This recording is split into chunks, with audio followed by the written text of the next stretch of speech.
Informação especializada, influente e confiável. Podcast MIT Technology Review Brasil. Olá, eu sou o Carlos Aros e esse é o podcast da MIT Technology Review Brasil. Você sabe, esse podcast é um oferecimento do SAS, líder em Analytics. Hoje, eu e o Rafael Coimbra vamos fazer uma viagem espacial. Nós vamos tentar embarcar nas missões que propõem a chegada do homem em Marte. Talvez não do homem em Marte, mas vamos colocar melhor assim, a chegada daquelas equipes, equipamentos e grupos de trabalho que vão conseguir, de fato, encontrar o quê? Vida em Marte. Essa é, talvez, uma das grandes incógnitas do nosso tempo. Muitos pesquisadores da NASA, em diversas frentes, tentam encontrar indícios de que pode haver algum tipo de forma de vida por lá. Essa descoberta a partir de rochas, de cristais, e, enfim, pode ajudar a redefinir o caminho da humanidade. A gente pode alterar completamente o curso da história a partir de uma descoberta como essa. Só que aí tem um ponto importante. Todos os indicadores das equipes que trabalham nisso, ou trabalharam nisso até hoje, estão concentrados em um lugar específico. Os Estados Unidos, mais especificamente a NASA. A gente tem uma frente de trabalho gigante, óbvio, em consórcio muitas vezes com alguns outros países, mas com o poder concentrado nas mãos dos pesquisadores que trabalham para a NASA, efetivamente. E aí a gente tem aquelas imagens lá do rover capturando coletas de amostras, tentando buscar zonas do planeta que não haviam sido ainda alcançadas pelas outras equipes. Enfim, a gente tem um sem número de debates, de cenários colecionados. E agora a gente tem um outro player entrando nessa história. A gente tem a China buscando essa supremacia, vamos colocar assim, buscando encontrar algo que até hoje não foi identificado pelos Estados Unidos.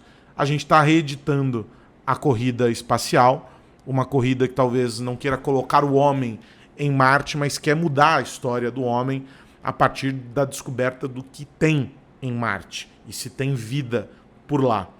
A gente já vem falando sobre a disputa China e Estados Unidos em alguns outros aspectos por aqui. A gente falou sobre a inteligência artificial nas últimas semanas e etc. A questão das patentes, enfim, por alguns caminhos. Agora, no espaço, a gente não tinha tratado ainda, pelo menos num passado recente aqui do podcast. E a minha pergunta para você, Rafael Coimbra, é uma só. Também neste campo, a China vai superar os Estados Unidos e a longa tradição da pesquisa espacial norte-americana? Tudo indica que sim, Aros, porque a gente viu nesses últimos anos, de um lado, essa tentativa, esse esforço do governo chinês, da agência chinesa de ir ao espaço. Eles têm feito um trabalho muito interessante quando a gente olha para a Lua, quando a gente está pensando aqui de descoberta e coleta de informação. A gente já tem isso nos últimos anos muito bem mapeado, tanto por parte dos Estados Unidos na Lua e em Marte, e agora, sobretudo na China, na Lua. Mas uma coisa é quando você manda um rover para mapear, pesquisar, tirar fotos. A outra coisa é você trazer esse material para a Terra. Esse é o grande diferencial, é esse momento da corrida espacial quando a gente pensa em exploração de planetas. A gente não está falando de colonização, a gente está falando de tentar entender se havia essas formas possíveis de vida, como você citou, porque isso vai nos ajudar a entender, inclusive, a forma de vida humana. Será que tem alguma relação? Não estou falando de vida inteligente, estou falando de uma bactéria, por exemplo, que possa ter existido em algum outro planeta. O que aconteceu lá, diferentemente daqui? Isso tudo vai, obviamente, nos ajudar a entender o progresso da vida terrestre e da vida inteligente humana. Só que nesse caso dos Estados Unidos, Aros, o que a gente viu foi quase que uma interrupção dos programas, porque já foram coletados materiais, né? A sonda vai lá, tira um pedaço de solo marciano, coloca numa cápsula, só que é preciso trazer isso de volta. E aí tem várias tecnologias envolvidas, não é um processo simples, né? Levar uma máquina para Marte já é extremamente complicado. Agora, você trazer de volta um material é uma outra conversa. E é nesse ponto que a gente está. Porque nos Estados Unidos, a ideia é que você tenha um lançador, vamos chamar assim, lá de Marte, que jogue para uma outra nave, algum outro equipamento que fica ali orbitando o planeta, que por sua vez vai catapultar aqui para a Terra, como se seria uma luva de beisebol agarrando a bola e jogando de volta para cá. Esse ponto que foi interrompido nos Estados Unidos. E a gente, trazendo o contexto atual, né, recentemente houve um corte maciço de investimentos para a NASA e para esse tipo de programa. Então está meio parado por lá. E aí, ao mesmo tempo, os chineses, como fazem quase tudo no campo tecnológico, eles observam, deixam ali, às vezes, muitas vezes, os líderes iniciarem o processo, aprendem, inclusive, com essas pesquisas feitas por outros países, como no caso dos Estados Unidos, e vão lá e dão um jeito de adaptar as suas tecnologias para fazer o mesmo. E aí o que a China fez? Foi na Lua, conseguiram, inclusive, pousar em locais antes que não haviam sido explorados, coletaram material lunar e trouxeram para a Terra. Então, dá para a gente dizer que não é a mesma coisa, é muito mais complexo quando a gente pensa em Marte, mas a mesma lógica foi aplicada com sucesso pela China na Lua. E eles já estão querendo fazer isso em Marte. E a previsão é que isso aconteça nos próximos 5 anos, por exemplo. Então, se a gente observar em termos de evolução e aceleração, a China está muito mais comprometida. Não estou dizendo que ela tem os mesmos recursos, mas muitas vezes você não precisa nem de tanto, você precisa mais de adaptar alguma solução ali, às vezes um pouco mais improvisada, com menos recursos, mas que funcione, mas ela está muito mais empenhada nesse momento do que os Estados Unidos. E faz sentido, sim, a gente pensar que, isso não vai ser para 1 ou 2 anos, mas para entre 5 e 10 anos, que a China seja a primeira a fazer isso. E aí, obviamente, simbolicamente, isso é um marco interessante. Imagina você conseguir trazer um fóssil de algum ser vivo que eventualmente tenha existido em Marte.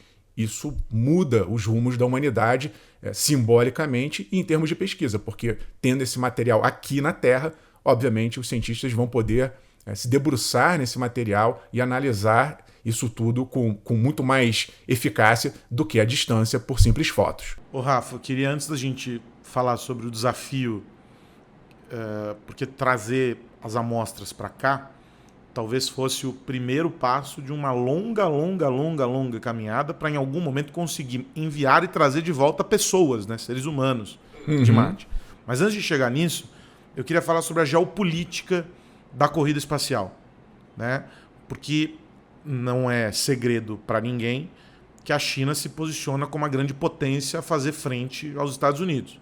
Todos os movimentos do Trump e do governo chinês, né? Mesmo antes do Trump, Biden já havia feito várias sinalizações. Então, desde pelo menos quase uma década, o governo norte-americano vem reforçando posições, fincando posições numa disputa que tem como principal oponente, claro e transparente para todo mundo, a China. E a China se colocando desse lado. Só que no meio do caminho tem um outro movimento. A Estação Internacional Espacial, ela está vivendo a sua última jornada, né? Nós estamos em 2026, a perspectiva de desativação é por volta de 2030. A partir desse período entrariam em operação as estações comerciais. E aí uma nova dinâmica se estabelece, são as grandes empresas, e aí a gente tem lá os bilionários e suas companhias, como por exemplo SpaceX, a Blue Origin, né? E outras, trabalhando para isso em consórcio com NASA, a Agência Espacial Europeia, a Agência Chinesa e por aí vai. Houve um anúncio no início da guerra da Ucrânia, lá em 22, se eu não estou enganado, da Rússia, a guerra contra a Ucrânia, de que a Rússia abandonaria o programa espacial americano, o programa espacial internacional, em consórcio com vários países. O Brasil é signatário disso, nós mandamos lá o nosso astronauta, que agora é senador astronauta, ou astronauta senador, nunca saberemos, para passar um período lá e etc. Mas isso não aconteceu ainda na prática porque o programa russo não decolou, com o perdão do trocadilho. A Agência Espacial Europeia também não faz movimentos que nos encham os olhos, né?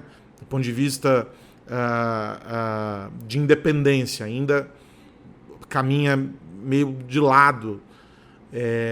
E os outros países, sozinhos, isoladamente, me parecem não ter condições de brigar por um espaço, aí, por um lugar ao Sol, ou na Lua, ou em Marte, ou onde quer que seja. De novo, essa dinâmica, mesmo com a descontinuação do programa americano em várias partes, né, a desmobilização dos investimentos em pesquisa e afins pelo governo norte-americano, eles ainda estão muito na frente porque os outros não conseguem ocupar um espaço de maior protagonismo.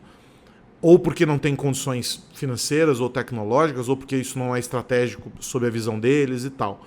Dentro dessa geopolítica, então, me parece que o mais provável, Rafa, é que os países percam o protagonismo da pesquisa espacial para as empresas. E assim como a discussão que a gente tem sempre sobre IA, e quando a gente diz que os governos perderam a mão de fazer qualquer tipo de regulamentação, porque hoje as regras do jogo estão na mão das Big Techs, a gente vai ver o programa espacial, a pesquisa espacial, está subordinada a interesses dos acionistas dessas empresas, os países perdendo espaço cada vez mais. Se for isso, se for esse cenário, que impacto isso tem para o resultado objetivo da ciência? Tem um pano de fundo, Aros, que eu acho que daria para a gente pensar quase que como no espaço um espelho do que acontece na Terra, que é um movimento recente, nos últimos anos, de uma fragmentação geopolítica. Então, se a gente for pegar aqui a corrida espacial e lembrar lá nos anos 60, né, tinha uma briga muito polarizada entre Estados Unidos de um lado, Rússia do outro. Rússia mandou o primeiro ser humano para o espaço, mas os Estados Unidos foram o país que conseguiu fazer com que os primeiros humanos pousassem na Lua. Ali havia essa disputa ideológica, política, de dois grandes atores. Depois que isso foi conquistado pelos Estados Unidos, simbolicamente, houve ali um inverno, né, apesar de várias ações da NASA, inclusive indo para Marte, mas não havia essa disputa geopolítica tão fortemente. E, mais recentemente, a gente vê aqui em Terra uma fragmentação, né? Quem acompanha aí nos últimos anos, houve nessas últimas décadas um movimento pós-queda do Muro de Berlim de uma globalização, países quebrando fronteiras e se ajudando e fazendo vários tipos de acordo de cooperação, e isso também se desdobrou no espaço. Então a Agência Internacional Espacial era um exemplo muito interessante de algo que era co-utilizado, às vezes por astronautas de países diferentes, em momentos diferentes, às vezes em conjunto. Inclusive esses antigos inimigos, né, se encontravam no espaço, mas isso acabou, ou praticamente acabou. O que a gente observa em Terra é essa fragmentação, cada país agora, cada grande nação tentando correr atrás do seu, com outros desafios terrenos, como você colocou, tem casos da guerra, tem economias que precisam de mais ou menos dinheiro. Isso tudo vai impactando nessas decisões e deixando o espaço para um outro momento, a não ser quando a gente fala em questão comercial. E aí sim existe um movimento de exploração. Para a gente pegar aqui algo concreto, pegaremos a internet espacial, satélites que são enviados para o espaço para gerar internet. A gente tem a Starlink, do Elon Musk, muito bem sucedida. A gente tem a Amazon também com um projeto, tem outras empresas europeias. Aí sim, quando entra o dinheiro, a gente consegue ver algum tipo de iniciativa. E também quando a gente vê uma parceria, no caso ainda da SpaceX, do Elon Musk, quando ela vem e faz esse tipo de parceria com a NASA, obviamente que uma empresa que tenha um foco mais comercial, de redução de custos, de inovação, de tomada de risco, mas pensando muito na eficiência, o que a SpaceX fez nos últimos anos é um trabalho absurdo de inovação e de fazer com que um foguete que antes era desperdiçado volte, aterrisse em pé e seja reutilizado. No caso do Falcon, do foguete Falcon da SpaceX. Então, é uma redução de custo muito interessante, o que dá um fôlego. Não resolve o problema do consumo de dinheiro, Aros, porque é hoje, sim, o principal gargalo, né? Esse tipo de trabalho, você trazer algo, como a gente está falando aqui, né? O que eles estão tentando fazer é trazer meio quilo de rocha. Não estou falando trazer uma coisa gigantesca, não. Você trazer alguns potinhos ali com um pouquinho de solo rochoso de Marte. Isso, por si só, é um feito tecnológico absurdo, mas que envolve muito dinheiro de pesquisa, de tentativa e erro, até que se consiga fazer isso. Então, neste momento, cada país vai ter a sua prioridade. E aí sim, surge esse grande gigante chamado China, que tem uma pegada muito forte governamental, que hoje é a segunda maior economia do mundo, está tentando ser a primeira economia. Então a China tem dinheiro, tem disposição, tem claramente uma estratégia política de posicionar o país como líder de várias tecnologias, da inteligência artificial ao espaço, e obviamente isso faz com que o país se posicione como hoje líder. Tem outras iniciativas, tem Índia, o Brasil, volta e meia aqui também, ensaia usar lá a plataforma de Alcântara como pelo menos uma parte desse ecossistema de lançamento, né? Daria para a gente ganhar dinheiro se a gente desenvolvesse fortemente ali Alcântara, está numa posição muito bem localizada do ponto de vista de eficácia de lançamento, mas hoje o que a gente tem é isso, é China liderando fortemente o segmento, e os Estados Unidos, se ficarem quase que dormindo em alguns momentos como estão, isso tudo dará esse protagonismo à China, que vai, e aí óbvio, você começa a liderar, você começa a incentivar por meio desse exemplo outras tecnologias. Tecnologias, essa pode ser simbólica, né? Trazer algo lá de fora de impacto no sentido de entender a vida, a origem da vida, mas vai se tornar um exemplo de liderança tecnológica, puxando outros setores, inclusive os comerciais. E aí, quando a gente fala de dinheiro, a roda vai girar com quem está liderando a corrida tecnológica. A gente não pode ignorar, a gente está falando de Marte, mas a gente não pode ignorar que recentemente a própria NASA anunciou atraso na missão Artemis aí, em função de problemas técnicos aí para o lançamento dessa missão, que é a tentativa de colocar novamente um foguete com os astronautas e tal lá na Lua. Tem várias fronteiras sendo abertas, a gente falou sobre Marte, mas a gente tem a própria questão que envolve o desejo de estar novamente à Lua, trazer mais insumos, entender mais e melhor o que se tem lá. E nesse processo, a gente já está chegando perto de alguns marcos importantes para essa corrida, né? Talvez há 10 anos atrás, quando a gente conversava sobre o assunto, parecia muito distante. Mas agora falar de uma missão em 2028, em 2030, está muito próximo. E aí esse período todo que a NASA percorreu até aqui para o anúncio dessas missões, para completar esses prazos, mesmo com esses adiamentos aí, que acabam acontecendo, óbvio, é preciso garantir o máximo de segurança, o máximo possível de segurança para se chegar nessas missões, mesmo diante de todo esse cenário, é no mínimo curioso ou motivo de atenção para todos nós saber que há 10 anos a NASA está nessa jornada, está trabalhando com esses projetos, mais de 10 anos em alguns casos, e que tem gente correndo por fora com menos tempo, Rafa, de jornada do que a NASA, muito menos tempo, alcançando os mesmos objetivos. Então esse é um sinal de alerta importante também para o quanto, à medida que a gente vai abrindo essa competição e a gente vai chegando com essa eficiência, com essa quase que obstinação dos chineses pelo resultado e por alcançar esse nível de excelência, etc., o quanto isso se torna um grande diferencial e um ponto de atenção importante para essa corrida. Os americanos deveriam estar olhando muito mais para isso dentro desse jogo de xadrez aí que foi colocado, né? Porque quando a gente observa esses projetos de longo prazo, Aros, o papel do planejador e incentivador ele é muito importante. E nesse quesito, a China tem se mostrado muito forte, né? Tudo que acontece lá, em termos de tecnologia, tem um olhar de 10 anos, 20 anos. São planejamentos de longo prazo e coordenados. Pode-se questionar aqui, a gente sempre faz essa ressalva, né, do papel da interferência governamental no setor privado, inclusive, dessa parceria. Fato é que este modelo, para fins de conquista tecnológica, ele funciona.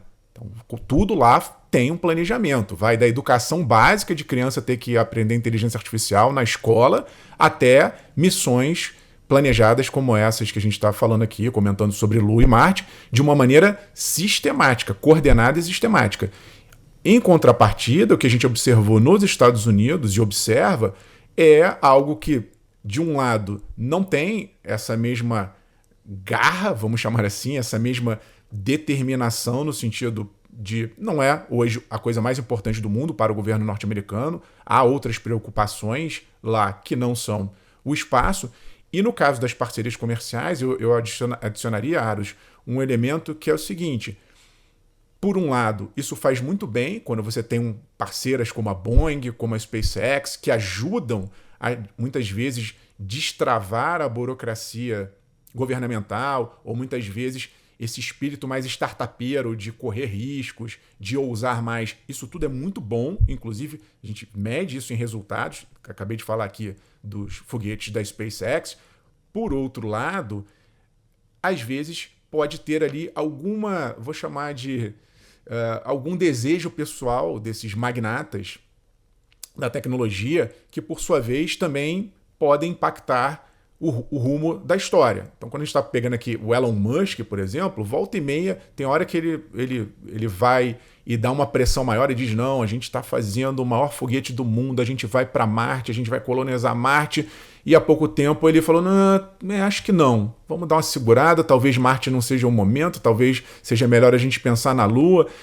Há quem diga, né, fazendo aqui dando uma saída de lado aqui, mas há algumas pessoas que têm teorias de que esses magnatas eles chegaram num ponto tão grande de riqueza, são as pessoas mais ricas do mundo, o Elon Musk é o mais rico do mundo, que eles não, ao se defrontarem ali com algo que o dinheiro não compra, por exemplo, uma vida eterna, algo do gênero, eles ficam tentando escapar ou se perpetuar no espaço.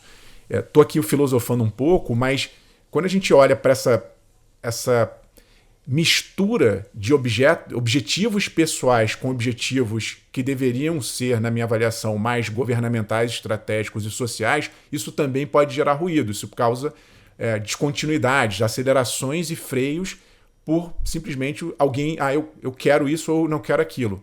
E eu acho que se tivesse uma linha mais clara de como atingir esses objetivos, com uma permanência maior, uma segurança, inclusive jurídica, de recursos, de projetos de inovação, essa linha da história ela seria mais facilmente conquistada, teria mais previsibilidade. E a gente não observa isso, né? Você citou aí o caso da Artemis, volta e meia parece que vai, parece que não vai. Por que parece que não vai? Por que não vai? Porque não há uma clareza como se tinha no século passado, aqui falando em termos de Estados Unidos. É algo que a gente torce para que aconteça. Seria muito bom que houvesse, inclusive, uma coordenação, voltando à história da geopolítica. Seria muito interessante, né, que houvesse união de forças, mas nesse momento, pelo menos tendo dois grandes gigantes, que nos Estados Unidos a coisa se acertasse, se alinhasse, para que a gente tivesse uma boa disputa gerando conhecimento para nós aqui na Terra. E com um detalhe, né, não vai dar tempo da gente mergulhar muito nisso hoje aqui, mas fazer a forte recomendação para que quem nos ouve vá até o site da Technology Review americana. uma matéria do Jonathan O'Callaghan, que traz vários infográficos, enfim, tem números muito interessantes mostrando a evolução da corrida espacial e mostrando o quanto a gente passou a gerar de resíduo, né, de material, ou de o que é não necessariamente só o chamado lixo espacial, mas muita coisa que nós estamos lançando em direção ao espaço. E aí, só para trazer um dado que corrobora com essa nossa discussão aqui a respeito do incremento dessa jornada, a gente tem ali a partir dos anos 2020, quando, né, no começo desta década aqui, quando entram efetivamente as empresas privadas na brincadeira, um crescimento muito expressivo dos lançamentos de satélite, por exemplo, né? Então vou lá em 1995, o gráfico traz a informação de que em 95 foram feitos 75 lançamentos. E aí a gente vai para 2025 e a gente vê que foram 282 lançamentos. É um crescimento muito, muito expressivo. E a tendência é de que isso aumente cada vez mais. E aí aqui a gente tem, por exemplo, entre outros fatores, uma empresa chamada Starlink e o quanto ela vem revolucionando aí um sem número de regiões que estavam desconectadas do mundo a partir da internet via satélite e tal.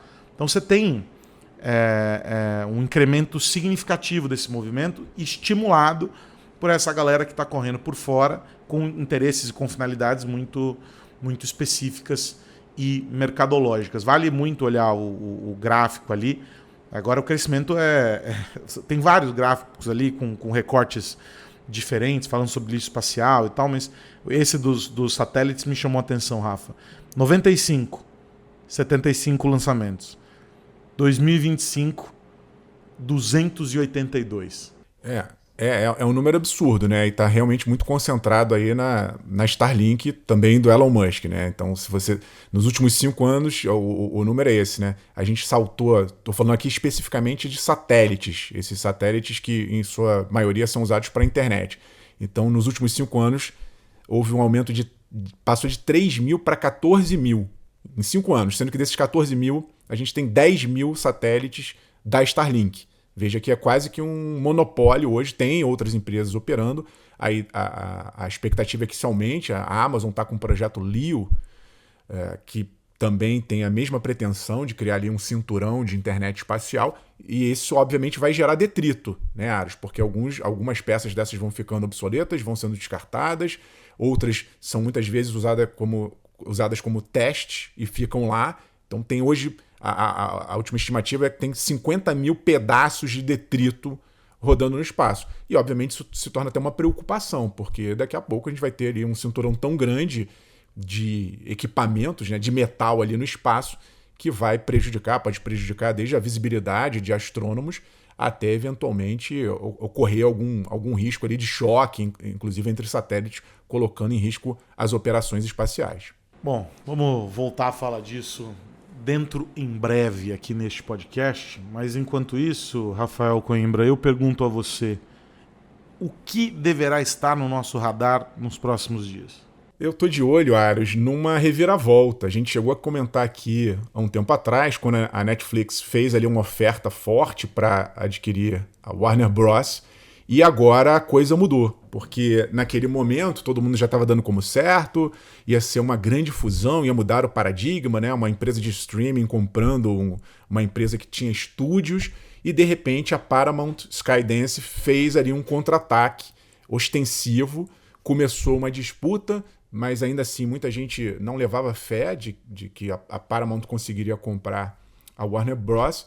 Fato é que eles subiram o preço das ações, fizeram uma oferta maior, e agora a Netflix disse que não vai cobrir essa oferta. Então está quase, né, neste momento que a gente está gravando o podcast, é quase que como a Netflix tivesse jogado a toalha. Isso não significa que essa compra, mesmo que esse acordo seja efetuado ali, a Netflix saia e a Paramount assuma, né, isso não significa que isso será executado. Por quê? Porque tem várias discussões por trás, além do dinheiro, né, Aros?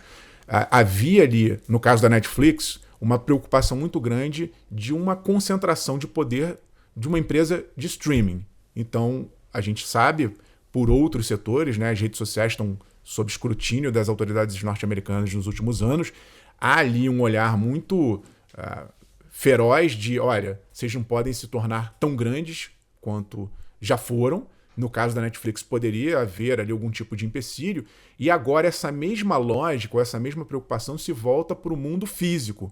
Porque quando a gente está falando de Paramount com Warner Bros., a gente está falando de grandes estúdios, de grandes canais lineares, né, para usar aqui uma expressão de mercado. Então, quando a gente olha para esse novo mundo de Paramount com Warner Bros., a gente está falando de CBS, MTV, CNN, Discovery, TNT, HBO. Olha só quantos canais da antiga TV paga, né, esses canais lineares. Olha só o tamanho desse mundo envolvido. Mas ainda assim, é um mundo mais focado em TV por assinatura. É um modelo anterior ao modelo streaming. Claro que vários desses canais hoje operam também com streaming. Mas o que eu quero dizer é que pode ser que as autoridades lá nos Estados Unidos considerem que esse tipo de fusão seja algo ruim para o mercado como um todo. Há também, por outro lado, quem diga que não, que justamente por esse segmento, né, de canais lineares por assinatura estarem caindo nos últimos anos, mercadologicamente, isso se reflete aqui também no Brasil, seria uma boa ideia esse tipo de fusão, porque daria um fôlego maior para esse setor, para esses canais, movimentando novamente a indústria da TV linear. Vou ficar aqui na expectativa, seja por um lado, né? Se fosse para o lado da Netflix, seria interessante observar.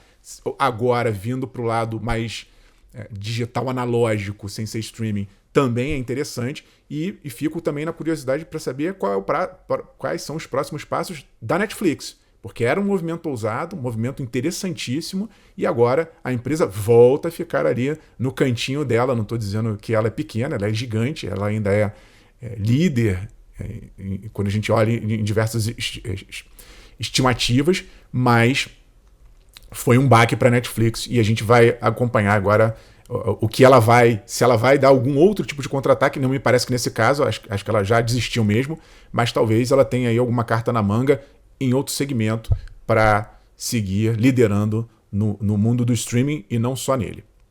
Ô Rafa, eu estou de olho num relatório que foi divulgado pela IDC nesta semana que passou, que mostra o seguinte: em função do direcionamento de esforços das fabricantes de chips para processadores mais completos, tecnologicamente mais avançados, o foco na performance de IA, enfim, em hardwares mais robustos, aqueles chips mais simples, por assim dizer, aqueles que têm os chamados os chips RAM, eles começam a se tornar mais escassos, né? Esses chips de memória começam a se tornar mais escassos no mercado. E isso está impactando algumas linhas de produtos dentro do mercado de smartphones. E aí, veja que curioso. A expectativa é de que, neste ano de 2026, o mercado de smartphones feche com uma redução de 13% em relação a 2025. A venda de 1 bilhão de smartphones está projetada para este ano, segundo a IDC. 13% menos do que no ano passado. Um cenário que não tem previsão de melhora até o começo de 2028. Ou seja, vamos atravessar 2026 inteiro, 2027 quase inteiro, para ver uma recuperação lá em 2028. Isso tem a ver com o quê? Justamente com os aparelhos de entrada. Aqueles aparelhos que têm um tipo de configuração um pouco mais simples, para poder custar, óbvio, também um pouco menos.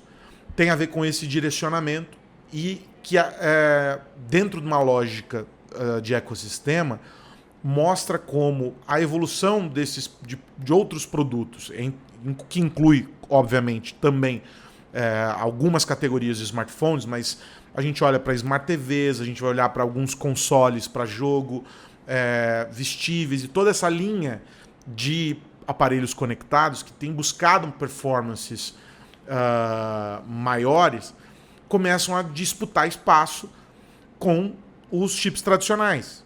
E eles vêm ganhando menos espaço na linha de produção, uma vez que a demanda por esses outros mais complexos acaba crescendo. A análise da IDC, do líder da pesquisa, dessa pesquisa na IDC, dentro desse relatório, é a seguinte, de que essa crise ela não é pontual. E esse período de 2 anos, praticamente, de redução, não significa a superação da crise, mas significa que o mercado terá de se readequar para passar a entregar numa outra frente, uma outra lógica para atender a essa nova dinâmica. E aí, claro, isso implica isoladamente uma dinâmica de consumo, mas tem uma correlação direta com a própria questão das tarifas, quebra de cadeias de fornecimento, como a gente teve lá atrás com a pandemia, ou seja, um sem número de fatores laterais a isso, hoje se tornam menores até, segundo esses analistas, perto dessa nova dinâmica que surge. O que fará com que a média de preço dos smartphones, de alguma maneira, também passe a subir. Porque o que vai acontecer é que as indústrias vão buscar também uma margem de lucro maior. Ou seja, um setor que por muito tempo moveu parte da indústria de eletrônicos, né? Foi a locomotiva da indústria de eletrônicos, notadamente para alguns players como Samsung, como Apple e tal, hoje passa a ser um fator de atenção para essa indústria. A ver como tudo isso vai caminhar e como o consumidor vai reagir tendo o seu bolso afetado, impactado por tudo isso. Rafa, nos encontramos aqui na semana que vem, meu amigo? Semana que vem estaremos aqui com o mesmo smartphone, porque agora que vai ficar mais caro e vou demorar mais para trocar. Já estávamos ignorando a ideia de obsolescência programada há algum tempo. Agora vamos esticar ainda mais essa corda, né? É isso aí. Até semana que vem, Aros. Um abraço para todo mundo que nos ouve. Até a semana que vem, Rafa. Um abraço para você, para quem nos acompanha aqui, com a forte recomendação para que você fique conosco em todas as nossas redes sociais, para que você esteja conosco lá no site, para que você seja assinante da MIT Technology Review, tenha acesso aos nossos eventos, aos nossos conteúdos e esteja sempre perto de nós nessa discussão sobre negócios, tecnologia e sociedade. Lembrando a você que esse podcast é um oferecimento do SAS, líder em Analytics. Até a semana que vem. Tchau, tchau. Você ouviu o podcast MIT Technology Review Brasil, apresentado por Tech Institute.